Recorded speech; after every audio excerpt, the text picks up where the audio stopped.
Why is it that only when there's a tragedy, communities come together to clean up? Why are we not cleaning up in general?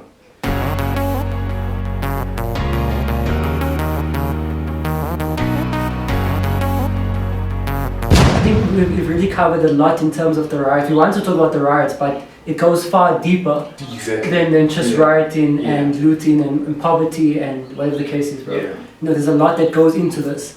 But I think we've covered quite a lot of like interesting points. You know, I've got to see different points as well. Yeah. So I'm pretty satisfied, bro. I quite enjoyed this. Yeah, bro. Politics is not my favorite, I'll be completely honest. I normally stay out of it, bro. Yeah, likewise. Actually, I had one last question. But I was going to ask you, like, from now, what do you think should happen now to, like, restore, like, stability, get life back to normal? I don't know, bro. It's like... Alright. Do you have something to say?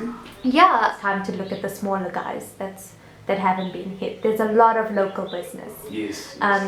I've been seeing a lot of recent, like a lot of local fruit and veg shops that have still farms that, you know, are uninfected. The farms wasn't really hit. Start looking at those guys, you know, start partnering up, see what else is out there. We have, yes, all these big stores, but in terms of getting that economy back, let's at least get that out of the way. Once you have that, you need to eventually look at how you need to bring these businesses back. That's going to be step number one. If our economy has to work, we have to make sure that the people who have lost jobs have something to look forward to. Yeah.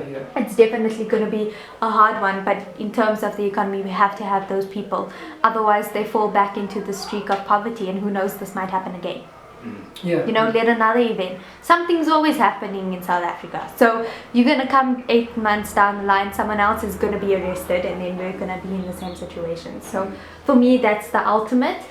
And I think understanding people's perspective of the types of looters we had. We have the people just looking to take a chance, but the communities that really don't have food and really don't have things, have we noticed them before?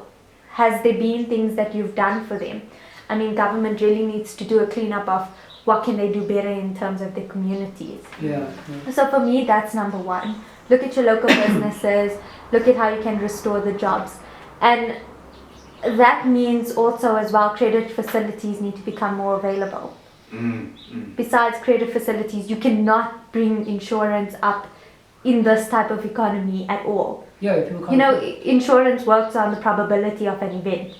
So this is definitely something that like companies need to also, you know, especially in terms of insurance of goods and things like that.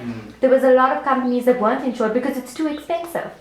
How can you get these companies insured? Yeah. You know, for me that's number one. Yeah, and definitely all the small people were affected because, you know, they didn't need insurance. They were small. Exactly. Yeah. So I think I said this while we were talking earlier. I was a bit hyped. Was that we definitely need to stop the importing of all this technology, right? That's my first thing, is that because that is such a big cost, bro.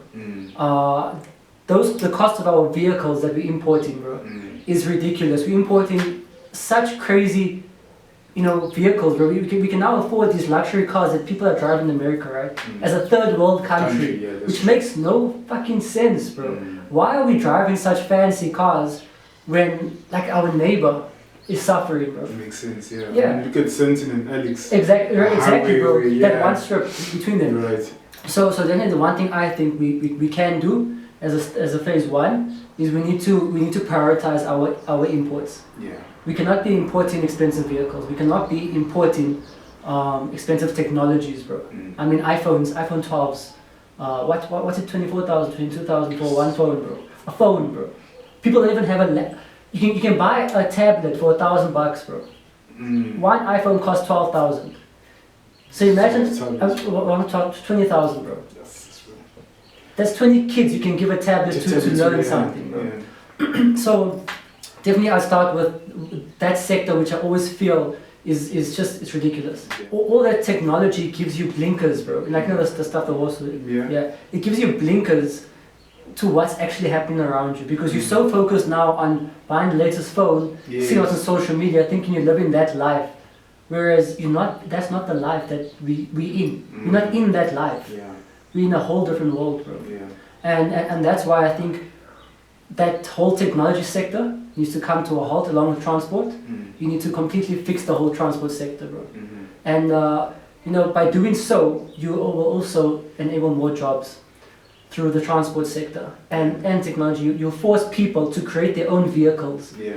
I mean, as a kid, you were creating the vehicles with wires, bro. Yeah. It's not that hard when you're an adult, bro. You just need the parts, and you can create that same vehicle. Yeah, bro. that's true. I guess that's where I would start, bro. Yeah. And I would, as a phase 1, phase 2, you can always go into agriculture, bro. Expand on the agriculture. Stop exporting all the good shit overseas because it brings us a lot of money. Let's see what we can export and what we should keep for us. We also want to eat, bro. Yeah, true. And why should we eat less? Because we are less in a bigger scope. Yeah. You know what I'm saying? So I guess that would just be my phase 1 is technology to control that. Yeah. Yourself? Yeah, those are great points. I think you guys summed it up. I should, yeah. That's a big one, bro. Based on what has happened this past week, I think the main problem, first of all, we need to, I want to start from the top. Everyone in the top, we need to strengthen our constitution. Yeah. If you are, I mean, bro, the proof is there. There's plenty of guys who've looted. They've been corrupt, they've been this, that. We need to get rid of them, first of all. We need to set a culture, a no corruption culture. We need to get to a point like where we like Botswana. Yeah, there needs to be a standard. Zero tolerance. So that even if Ramaphosa is removed, the next president, he knows that I'm not going there to play. So we need to get rid of that. We need to bring in new policies that are going to be inclusive for everyone, not just white people. Yeah. We also need to get rid of monopolies now. It's our time. Yeah. We saw it with ESCOM.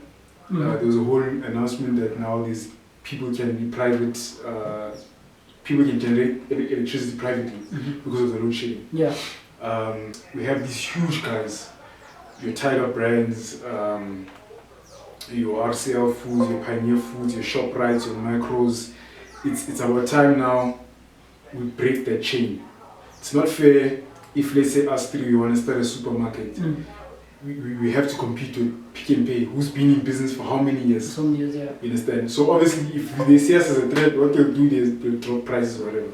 So we need to get rid of monopolies now. It's time for, like Shimera said, for smaller businesses to get in. Also need to look at community building now. I hate what's happening in Phoenix, Durban, in gated communities now, these racial things. I think we need to get to a point where we start building communities again. We see it now. Why is it that only when there's a tragedy, communities come together to clean up? Why are we not cleaning up in general? Yeah. Why can our community not sacrifice a day of the week and say, guys, let's clean up our park. Yeah. Let's clean up our streets. Let's go clean up. We need to get into this culture of community building, not black, not white, Yeah. Also want the township economy now. I want the township economy to kickstart. And when you say township economy, I'm not talking about malls. Malls is not a township economy. No, it's not, yeah. It's just a place to shop. I'm talking about those mamas at the taxi rank. Yeah. Let's formalize the businesses so that even them they pay insurance, because now I can guarantee the government is not going to pay. No. Or the government's going to pay these niggas. Hey, sorry guys, who said you might know? Didn't even know you existed. You understand? Yeah. So let's formalize businesses now, especially in the townships, to give back.